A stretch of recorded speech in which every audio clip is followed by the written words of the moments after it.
Biker gang leader noticed the waitress's bruises. What he did next shocked the whole town. The diner door creaked open, and every head turned. The roar of motorcycles outside still echoed in the distance as a tall man in a black leather jacket walked in, followed by several rugged-looking bikers. The room went silent. Locals whispered under their breath. Everyone in the small town of Silver Creek knew who he was. Blake Hunter, the feared leader of the Steel Serpents motorcycle club.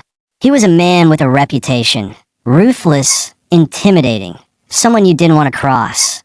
But that night, Blake wasn't there to cause trouble. He just wanted a cup of coffee and a place to breathe. The world outside his club's walls was messy. But lately, he'd been feeling like something was missing, like all the fights, the rides, and the noise didn't fill the emptiness he carried inside. The waitress approached, her smile polite but tired.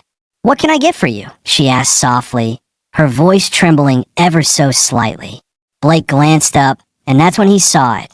The faint outline of a bruise just below her left eye.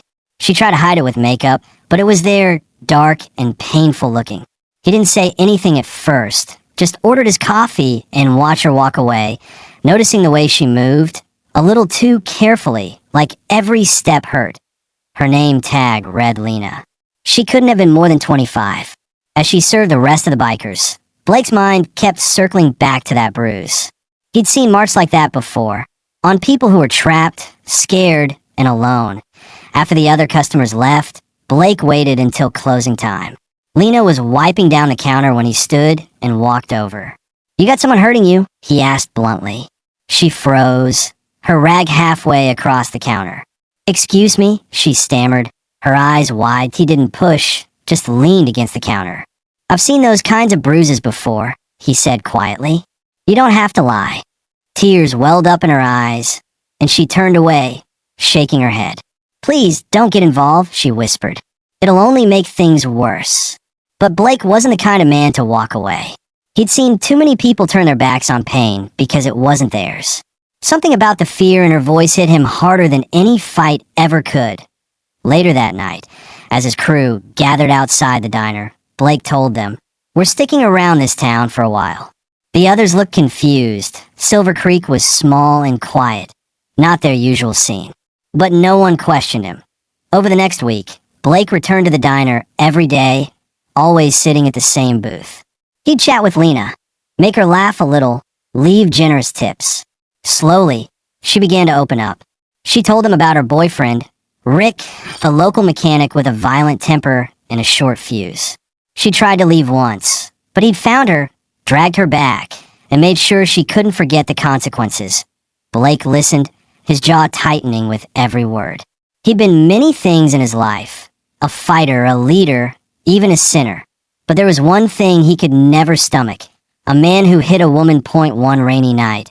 Lena didn't show up for her shift. The diner manager said she'd called in sick, but Blake's gut told him otherwise.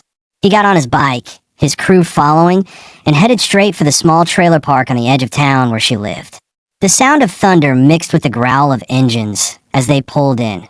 The lights in Lena's trailer were flickering. Blake approached and knocked once. No answer. Then came a muffled scream from inside. Without hesitation, he kicked the door open. Rick stood in the middle of the living room, red-faced, a beer bottle in his hand, and Lena cornered against the wall, her cheek bleeding. Before Rick could react, Blake was on him. He grabbed the man by his shirt, slammed him against the wall, and growled, "You ever touch her again, and you'll be lucky to walk out of here breathing." Rick swung at him, but Blake dodged easily and pinned him down.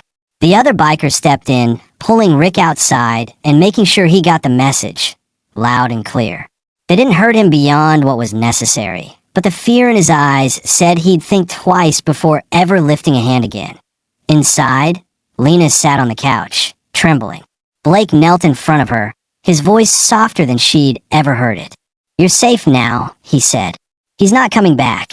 She started to cry, not out of pain, but from the release of years of fear. Blake handed her his jacket and told her, "You don't have to go back there. You've got a place with us until you figure things out." At first, the townspeople whispered. They couldn't understand why the leader of a biker gang was suddenly protecting a local waitress. But slowly, the whispers turned into admiration. Blake's crew helped Lena move her belongings, fixed her trailer, and made sure she was never alone.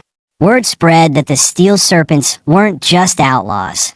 They were men with loyalty and honor. Months later, Lena found the courage to start over. With Blake's help, she enrolled in community college and began studying nursing, something she'd always dreamed of but never dared to try. Blake would stop by the diner, now run by Lena part-time, and she'd smile at him with a gratitude words could never express. One afternoon, she asked him, "Why did you help me?" He looked down for a moment, then said quietly, "Because I used to be like him, angry at the world. I hurt people I cared about, but someone once pulled me out of that darkness. Guess it was my turn to do the same." From then on, people in Silver Creek no longer saw Blake as a criminal. They saw him as a protector. The man who once ruled the roads with fear had become the town's unlikely guardian. And every time Lena looked at the scar fading on her cheek, she remembered the night the world changed. Not because someone saved her, but because someone believed she was worth saving. Sparkle's inspiring message: you never truly know someone's story until you see past their scars. Strength isn't about power or fear. It's about standing up when others look away. Sometimes, the most unexpected people become the heroes who change everything.